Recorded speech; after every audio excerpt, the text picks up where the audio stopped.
বন্ধুরা ভালো হয়েছে, খুব টেস্ট, বেকার হয়েছে। সরে যাও দেখে।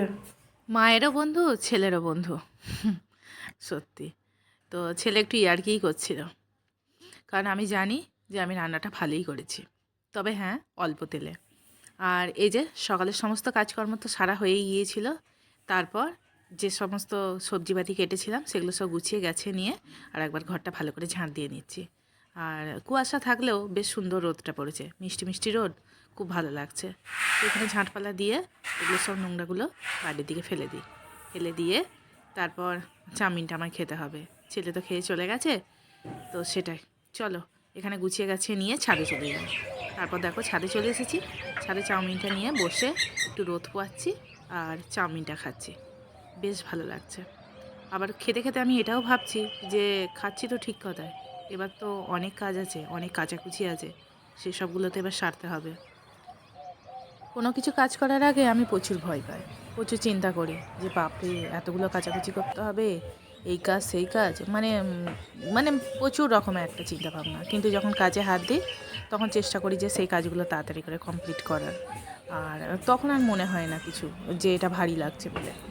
আগের মুহূর্তটা প্রচুরই চিন্তা ভাবনা করি। আর এখন তো বলতে গেলে শীতকালে তো অন্যান্য দিনের সময় থেকে তো এখন তো বেশিই কাচাকুচি, না সোয়েটার চাদর এইসবগুলো, তো কী আর করা যাবে, তো সমস্তটাই কাচাকুচি করছি। আর এই বাঁশটাও না খুব নড়বড়ে হয়ে গেছে, বেশি ভারী জিনিস সেখানে চালানো যায় না।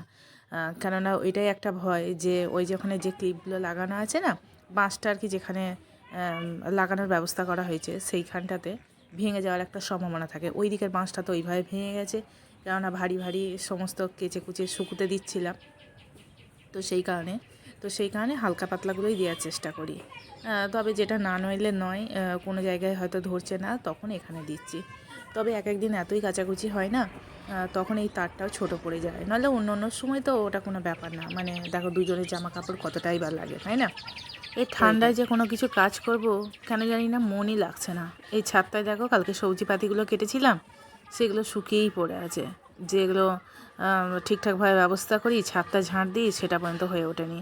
আবার ওদিক থেকে মা ফোন করছে ও বাড়িতে যাওয়ার জন্য, তো সেই কারণে জামা কাপড় কেচে জলটা আমায় ভরতে হবে। ও বাড়ি যাওয়া মানেই যাওয়া নয়, এদিকে সমস্ত কাজ কমপ্লিট করে তবেই ওখানে যাব। তো সেই কারণে একটু তাড়াহুড়োর মধ্যেই দিয়েই সমস্ত কিছু করছি। তো জামা কাপড় কাচা হয়ে গেছে, নিজে ফ্রেশ হয়ে এবার চলে যাব। তো এই যে সমস্তটা ছাড়িয়ে দিয়েছি। আর তোমাদের দাদাভাই আমার জন্য মাছ পাঠিয়েছিল, আজকে ও বাড়িতে তোমাদের দাদাভাই খাবে, সেটাই একটা এই যে বক্সে ভরে নিলাম। আর মায়ের চাদরটা আমি যেহেতু গায়ে দিয়ে এসেছিলাম, মায়ের চাদরটাও কেচে দিয়েছিলাম, তো জল ঝরে গেছে, সেটাই এখন ব্যাগের মধ্যে পুরে নিচ্ছি। তারপর এটা নিয়ে চলে যাচ্ছি ও বাড়ি।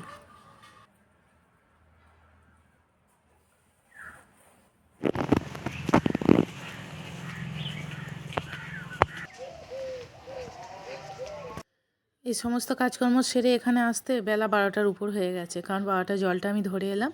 আর এখানে মা মাছের তরকারি করছে, আর দেখছো কত মাছ।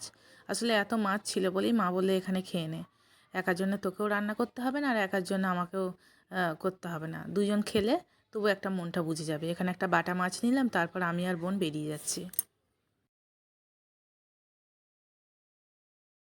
তো বন্ধুরা ওদিক থেকে তো এলাম, আর আজকে তো কলে জল দেয়নি, কি অসুবিধা সবাই। এইসব টিউবওয়েল, তারপর পুকুর, এই আর কথা বলতে এখন আমি শিখলাম না, লোক দেখলেই একটা লজ্জা, কেন জানি না। তো এই যে আমার বোন জামা কাপড় কাচার জন্য চলে এসছে ঘাটে, তো ওকেই দাঁড়াতে এসেছে। লাগছে না, জলটা কেন দিল না বলতো? দেখ ওই জন্য সবাইকে বলে কি বলতো, যে অভ্যাসটা ঠিক রাখা দরকার। যে কোনো পরিস্থিতিতেই তুমি নিজেকে সামলে নিতে পারবে বা মানিয়ে নিতে পারবে। যদি না পারতাম তাহলে পুকুরে আসতাম না।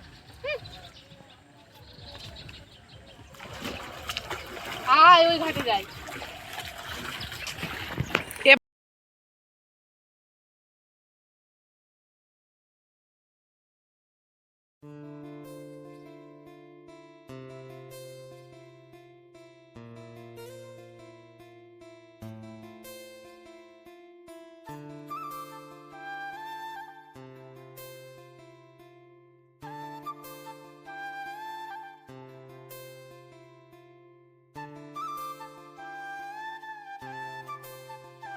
এই যে চলে এসেছি ঘাট থেকে। তারপর মা ভাত বাড়ছে, মাছের ঝোল।